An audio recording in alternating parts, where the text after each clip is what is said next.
अगर आप भी खुद को मिडिल क्लास समझते हैं तो गौर से सुनिए। इंडिया में पॉपुलेशन है 142 करोड़। अगर इसे इनकम की बेसिस पे डिवाइड करना होगा तो हम कहेंगे अपर क्लास, मिडिल क्लास और लोअर क्लास। इसमें अपर क्लास 2% है, मिडिल क्लास 3% है और लोअर क्लास 95% है। अब सवाल ये उठता है कि इसमें असली मिडिल क्लास कौन है और कितने हैं। Centre for the advance study of India की रिसर्च के अकॉर्डिंग 50% इंडियंस खुद को मिडिल क्लास मानते हैं, लेकिन मान लेने में और रियलिटी में होने में फर्क होता है।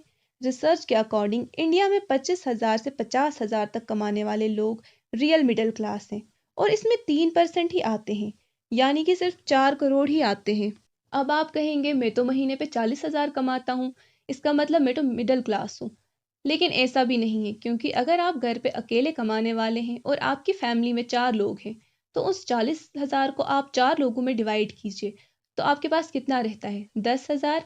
इसका मतलब आप मिडिल क्लास नहीं हैं, लेकिन आप खुद को मिडिल क्लास मान के चल रहे हैं। इसीलिए आप आगे नहीं बढ़ पाते हैं, क्योंकि आपने अपने दिमाग में मिडिल क्लास स्टैंडर्ड्स बना रखे हैं। जैसे कि अगर आप छोटे घर में रहेंगे तो लोग क्या कहेंगे, आपका घर किसी अच्छी लोकेलिटी में होना चाहिए। आप सस्ते कपड़े पहनेंगे तो लोग क्या कहेंगे, आपके पास ब्रांडेड कपड़े होने चाहिए। आप हमेशा लोगों को सोचकर ही अपने काम करते हैं। आप बड़ा घर खरीदने के लिए सेविंग करते हैं, लेकिन आपकी इनकम कम होने की वजह से आप ज़्यादा सेव नहीं कर पाते हैं और इसी सब में ज़िंदगी आगे बढ़ जाती है, वक्त आगे बढ़ जाता है और आप कभी भी घर खरीद नहीं पाते हैं। लेकिन लोअर क्लास वाले आपसे आगे बढ़ जाते हैं, क्योंकि उन्होंने अपने दिमाग में कोई स्टैंडर्ड्स नहीं रखे होते हैं। वो कुछ पैसे जोड़कर, कुछ सेविंग करके अपने लिए कहीं पे भी एक छोटा सा घर खरीद लेते हैं। घर छोटा ज़रूर होता है लेकिन उनका अपना होता है, इससे वो ज़्यादा सेविंग कर पाते हैं, क्योंकि उन्हें रेंट से छुटकारा मिल जाता है। आगे बढ़ने के लिए आपको अपनी सोच को बदलना होगा, तभी आप इस मिडिल क्लास ट्रैप से निकल सकते हैं। आपको 5 साल आगे की महंगाई को सोचकर फाइनेंशियल प्लानिंग करनी चाहिए। जब मिडिल क्लास की इनकम बढ़ती है तो वो अपने खर्चे भी बढ़ा देते हैं और दोष महंगाई को देते हैं।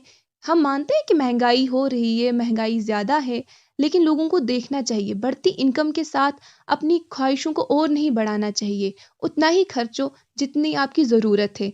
ज़रूरत से ज़्यादा खर्चोगे तो सेव नहीं कर पाओगे। लोगों को देखकर आप महंगे फ़ोन खरीदते हैं, महंगी गाड़ियाँ खरीदते हैं, ताकि आप उनसे पीछे ना रहें। लेकिन इस कॉम्पिटिशन में आप आगे नहीं बढ़ते हैं, बल्कि आप लॉन्ग रन में बर्बाद होते हैं। आपको ये सोचकर खर्चे नहीं करने चाहिए कि लोग क्या कहेंगे।